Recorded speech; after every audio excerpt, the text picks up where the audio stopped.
এনেকুৱা ভাৱ হ'লে এইটো সংসাৰ বেছিদিন লাষ্টিং নকৰে। প্ৰেম ভাৱ একজনে একজনৰ ওপৰত বিশ্বাস ৰাখি কিনে প্ৰেমিক হ'ব লাগিব। প্ৰেমিক হ'লেহে প্ৰেমৰ লগ প্ৰেমৰ আস্বাদন লাভ কৰিব পাৰিব। গতিকে এনেকুৱা ভক্তৰ লগত আছে, কিন্তু সেই ভক্তক আমি চিনি পাব পৰা নাই। আমাৰ হৃদয়ত নাম ভৰ্তি হৈ আছে, কিন্তু সেই নাম আমি ভকতৰ মাজত বিলাই দিব পৰা নাই। অকল ভাগৱত পাঠ কৰি আছোঁ, ভাগৱত হৰিৰ নাম গাইয়ে আহিছোঁ, তোৱালি নামঘৰত গৈছোঁ, মহাপুণ্য কৰিলোঁ নহয়, কেতিয়াও নহয়। যদি তাত আপুনি প্ৰেমানন্দ প্ৰেম ভাৱ প্ৰেমৰ যদি আপুনি হৃদয় যদি আপোনাৰ জাগৃত নহয় নেকি, ঈশ্বৰ যদি জাগৃত নহয়, তেতিয়াহ'লে যিমানে আমি গোৱা বা নকৰোঁ কিয়, একবাৰৰ কথা কওঁ মই, পাছত মই যোৱা নাই যে কৃষ্ণ ভগৱন্তৰ স্কুলতে এজন সখী আছিল, আমাৰ সাধাৰণতে অসমীয়া বিপ্ৰ দামোদৰ বুলি কয়, আৰু বঙালী সমাজত সুদামা বুলি নহয় নেকি। সুদামাই বুঢ়া হৈ গ'ল, মৰিবলৈ সময় হৈ গ'ল, ঈশ্বৰৰ লগত বন্ধু, তথাপিতো অভাৱ অভিযোগবিলাক তেওঁৰ দূৰ নহ'ল। কিয় দূৰ নহ'ল? আমি প্ৰত্যেকে একোটা একোটা অপৰাধ কৰি থাকোঁ। একদিন গুৰুৰ গৃহত মানে শিক্ষা লাভ কৰি থাকোঁতে গুৰু মাতৃয়ে ক'লে যে তোমালোকে আজি মোক অলপ খৰি যোগাৰ কৰি আনি দিব লাগে আহাৰৰ কাৰণে। এই সুদামা আৰু কৃষ্ণ দুয়োজনে লগ হ'ল। গুৰু মাতৃয়ে তেওঁলোকক খাবৰ কাৰণে কিছুমান চানা এখন কাপোৰত বান্ধি দিলে। দুইজনকে দিছিলে, কিন্তু তেওঁ ভুল কৰা নাই, তেওঁ দুইজনকে দিছিল। কৃষ্ণই ক'লে যে মোৰ কাপোৰখন ফটা, মইতো বান্ধিব নোৱাৰিম, গতিকে তেওঁৰ হাতত দিয়ক, তেওঁৰ গামোচাত বান্ধিলেও আমি দুইজনে তাত ভাগ কৰি খাম।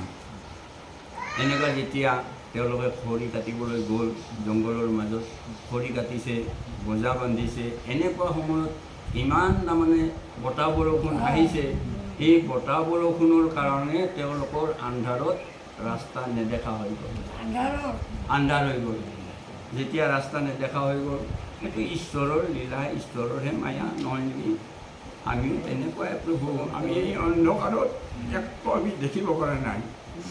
আমি অন্ধকাৰত ডুবি, অকল মায়াতে ডুবি আমি ইয়াত অকল মৰি আছোঁ, বুজিছে।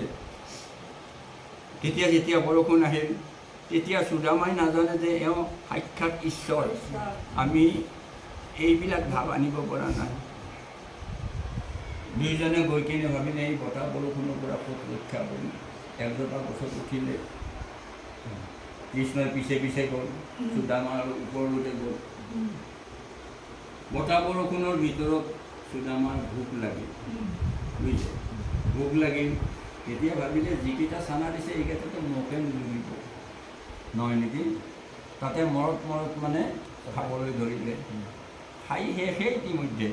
শব্দ পাই কৃষ্ণ সুধিলে, বোলে সখী তুমি কি চবাই আছা? বোলে মই একো চবা নাই, এইটো তাৰমানে বতাহত এনেকুৱা শব্দ উঠি আছে। ভাল কথা, তেতিয়াহ'লে বতাহো আহিছেতো, এনেকুৱা শব্দ উঠিব বোলে, মৰিত তাৰমানে ডাল চাল ভাঙিছে কিজানি নহয়। অন্তৰ্যামী ভগৱান চব কিছু জানে, আৰু এইটোও জানে তেওঁৰ ভোক লাগিছে। গতিকে তেওঁৰ যিকেইটা গুৰু মাতৃয়ে প্ৰসাদ দিছে, এইকেইটাততো আমাৰ দুজনে ভাগ কৰিলেতো নুজুৰে নহয় নেকি। তেওঁৰ মনৰ ভাৱ কি, মোৰ সখী, মোৰ বন্ধু, তেওঁ খালে মই আনন্দ পাম। এনেকুৱা গ'ল, বতাহ বৰষুণ কমি গ'ল, ৰাতিও পোহৰ হৈ আহিছে, বুজিছে। যেতিয়া পোহৰ হৈ আহিছে, তেতিয়া সুধিলে যে সেই সখী, গুৰু মাতৃয়ে যে প্ৰসাদ দিছিলে, এতিয়া প্ৰসাদখিনি দুইজনে খাওঁ। তেতিয়া এটা মিছা কথা কৈছিল, প্ৰসাদখিনি পৰি গ'ল নহয়, মই ইফাল সিফাল কৰোঁতে, বুজিছে। কৃষ্ণই তেওঁৰ কথা জানি ভাবিলে খোৱাটোতো খাইছেয়ে, কিন্তু এইটো মিছা কথা পালে। এই মিছা কথাৰ কাৰণে এওঁ কিন্তু কোনোদিনো মোৰ ওচৰত একো বস্তু নুখুজিব, আৰু এওঁ অপৰাধী বুলি কিনে নিজকে সদায় ভাবি থাকিব। সেইটোৱে হ'ল অনুতপ্ত। সেইকাৰণে সুদামাই কেতিয়াও তাৰমানে ইমান দুখত দিন কটাই গৈছিল কোনোদিনো ঈশ্বৰৰ ওচৰত ঈশ্বৰৰ ডেইলি তাৰমানে ৰাতিপুৱা গধূলি ডেইলি তাৰমানে তেওঁৰ কৰ্মবিলাক সম্পূৰ্ণ কৰে, কিন্তু ধন ঐশ্বৰ্য বিভূতি একো বিচৰা নাছিল। একদিন দুৰ্গতিত সহ্য কৰিব নোৱাৰি তেওঁৰ মাতৃগৰাকীয়ে মনৰ দুখত তাৰমানে কিছুমান আৱেগ আহেতো, তেতিয়া প্ৰকাশ কৰিলে যে গুৰুদেৱ, গুৰু মানে স্বামী গুৰু সাক্ষাৎ নহয় নেকি, তোমাৰ গুৰু গৃহত একজন এনেকুৱা বন্ধু আছে বুলি মই শুনিছোঁ, আৰু মই এনেকুৱাও শুনিছোঁ ভকত বৈষ্ণৱৰ মাজত তেওঁৰ ওচৰত যি বিচাৰে তাকেই তাৰমানে তেওঁ দিয়ে। গতিকে দয়া কৰি আমাৰ কথাষাৰ শুনক না, আপুনি একদম মানে তেওঁৰ গৃহত একদিন আপুনি যাওক।